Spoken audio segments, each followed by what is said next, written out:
Hi everyone, welcome back to my channel. In today's video I thought I would attempt to do something a little bit different and film a sew along or a little sew with me kind of vlog. I've got a Safiya Wrap Playsuit all cut out and ready to go from the Tilly and the Buttons Make It Simple book.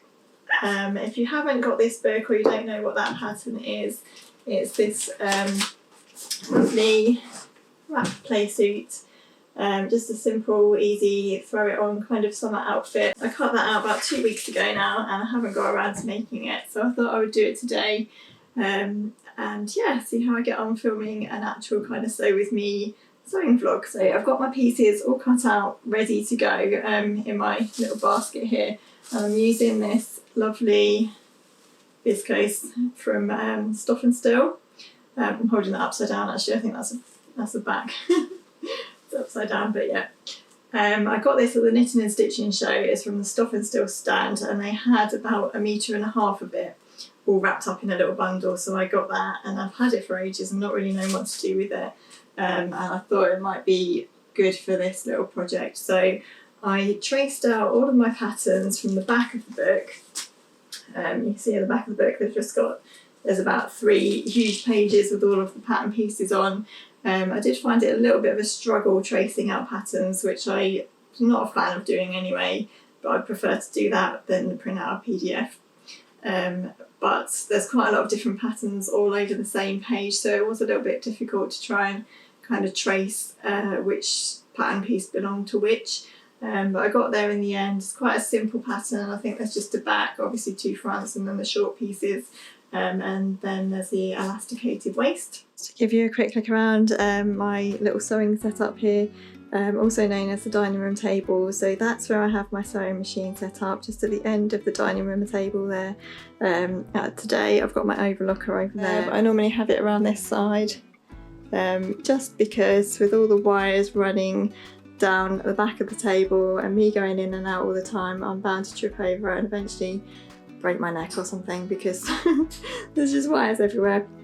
And there's the back of my playsuit all cut out there. That fabric is very bright actually, isn't it? I hope I'm gonna like this when it's done.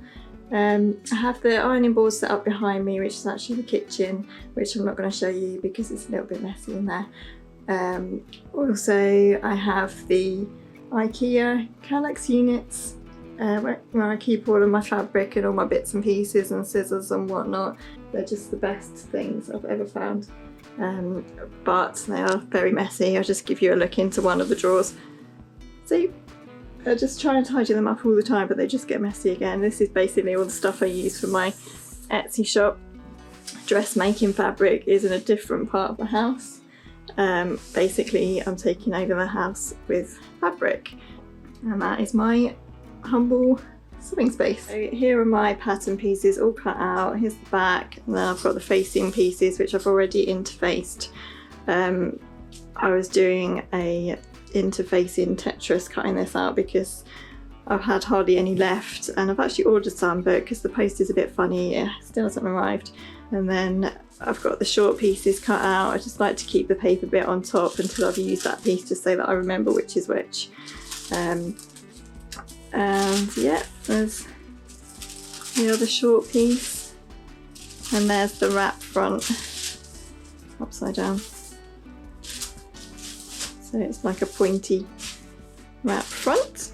Okay, so I'm ready to go, and I'm going to do the first few stages, probably about up to number 5 here, which is prepping the facing and sewing together the bodice, the shoulder seams, and doing all the stay stitching and that. So I will do that, speed some of it up, and then I'll show you where I've got to.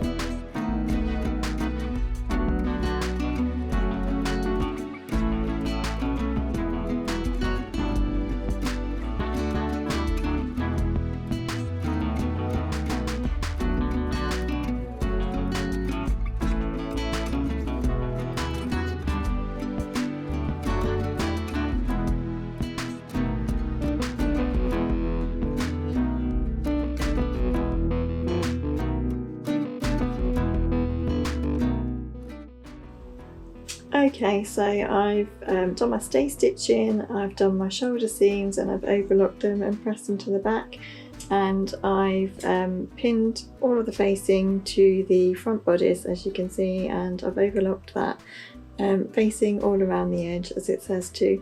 My interfacing for some reason isn't wanting to stick to this fabric at all, it keeps coming off, so hopefully I'm looking forward to getting this sewn on so it will stop doing that because it's really annoying.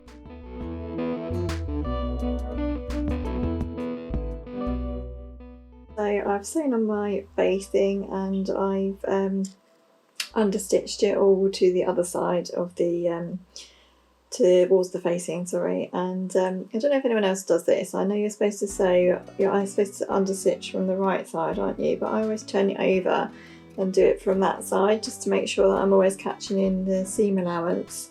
I know you probably don't get quite as close to the edge as you would if you were doing it from the right side, but I just find it much easier because obviously you just make sure that you catch in that kind of seam allowance, and in some parts of where I've cut it and trimmed it down it was really quite thin, so I just find that a bit easier, and I'm still pretty close to the edge there. It's probably not as neat as if I was doing it from the right hand side, but I'd rather have that, to be honest, than have to go back and sort of catch bits in that I'd missed. So that's the facing done. I'm glad that's done. I don't really like doing facings and understitching. So I'm glad that's done. If you listen to me when I'm sewing, I'm always saying I don't like doing this bit, I don't like doing that bit. You probably think to yourself, why do you bother sewing? Because you're always saying you don't like these bits and that bits. But what I mean is they make me nervous basically, so I'm always glad when they're done. So yep, and I'm just going to press that to the inside, and I'm going to do a few stay stitches at the shoulders, and then I'm going to sew the side seams.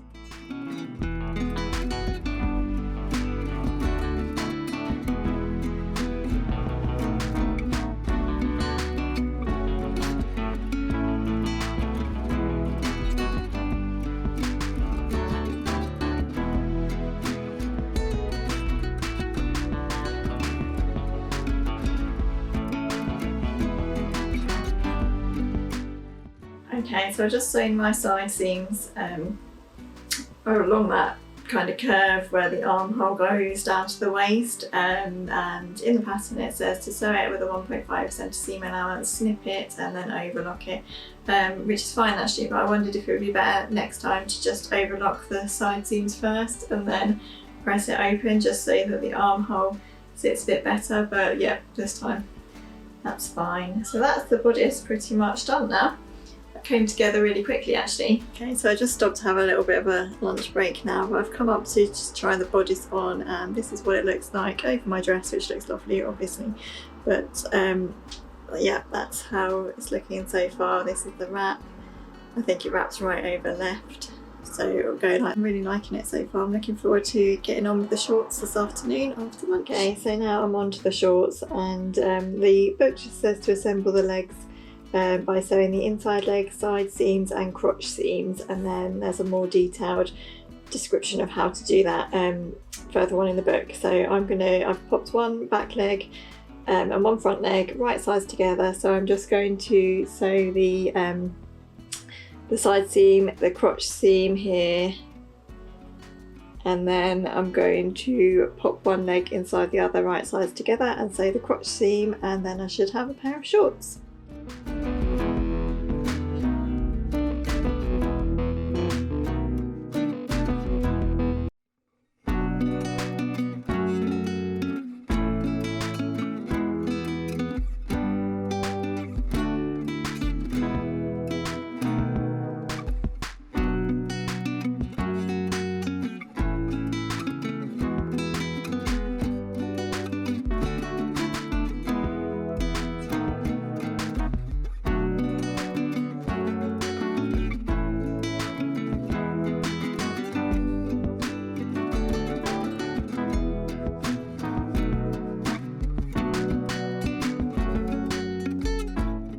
So there's my shorts. One of the tips in the book, it says to, once you've overlocked the crotch seam, to pop a pin in the back, just so that you know which side is the back and which side is the front, because obviously you lose your notches once you've overlocked. So I've just popped a pin in my back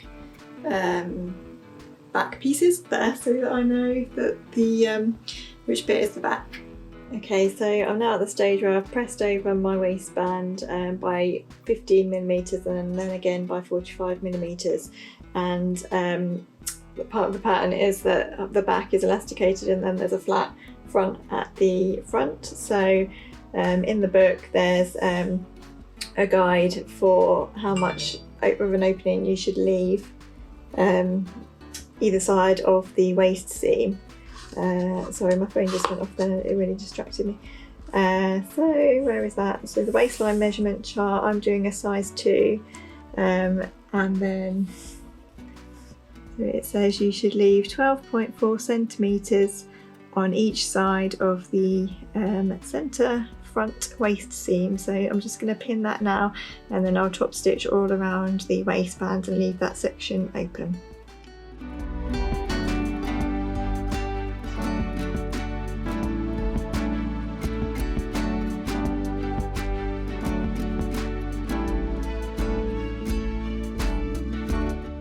Okay, so I'm now at the stage of joining the bodice to the legs, and this is done in a little bit of a different way than I was expecting. So you join the bodice to the shorts before you put the elastic in. So it was a little bit tricky trying to get your head around which kind of side wraps which way around, and there's a really good drawing in the book here to try and get you to, because obviously it's got to go right over left.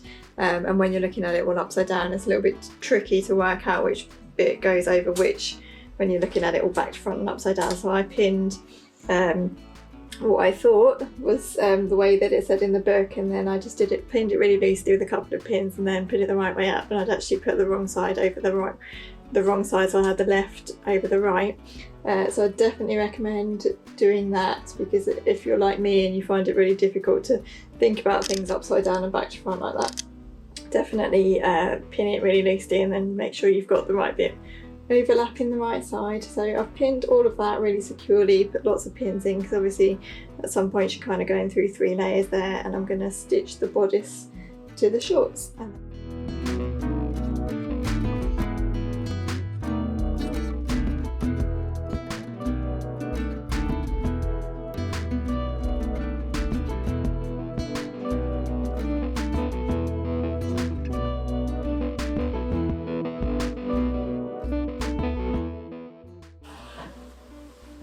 Now I have something that resembles a playsuit. Okay, so the elastic's in and I've just come to quickly try it on. It's a little bit tight across my tummy here, so I'm going to just unpick where I've sewn the elastic in at the sides and see if there's a little bit of give there. It's not too bad, but it'll be a bit more comfortable if I do let it out a little bit. I don't really want to lose much of the hem, much length off of this when I turn the hem up, because they are quite short already. The elastic might give a bit actually, and the elastic was really stiff when I took it out of the pack. It might soften up a little bit once I've worn it a few times, but I think I'm just going to let it out a bit. I think it'll just be a bit more comfortable. Okay, so it's all done, all finished. So off camera there, I just went down and I let out the tiniest little bit of elastic that I had left in this waistband channel here, which is giving it a little bit more room, and it feels much better actually, so I'm glad I did that. And then I hemmed the shorts. The shorts were quite short anyway, so I've literally just overlocked them and I've turned up the smallest hem I could, because I didn't really want them any shorter than this. And with the sleeves I've just turned over 1 centimetre and then 1 centimetre again, because I quite liked where they were falling. But yeah, I really like this. I think if you're any taller than me, I'm 5'3", you might want to lengthen the shorts a little bit because they were quite short. It depends how short you want them obviously, but I really like this. I really like the style of it. Definitely going to be putting a little popper or something here because it is quite gapey. I don't really want that falling open, but I like the fabric. I like how the fabric works with the style of the playsuit. It's kind of retro, and it was really lovely to sew with. It's really soft and really drapey, and I think you need a bit of drape for these sleeves. So yeah, that's it, all finished and all done. Okay, so that is it for this video. I hope you enjoyed this different kind of sew along type thing. I really enjoyed making it actually, and I'm so happy with this playsuit. Here it is all finished. I've just popped a little popper thing on here just to keep this front from gaping open, and yeah, that makes it much better. Yeah, absolutely love this. I love the print of this fabric. It's kind of a 60s print with a 70s style kind of wrap effect, which I really like. I think if I'd have had more fabric, this would have been really good in a culotte length playsuit. But yeah, as it is, I absolutely love it. I'll probably be making more of those in the future. Actually, I'd love to try a culotte length version, so that might be on the cards. Yeah, if you've watched to the end of this video, thank you so much for sticking with it. Thank you for watching. If you haven't already subscribed to my channel, I'd love you to subscribe. Leave a like if you have enjoyed the video, and obviously leave a comment or a question if you'd like to, and I'll get back to you. And I will see you soon in my next video.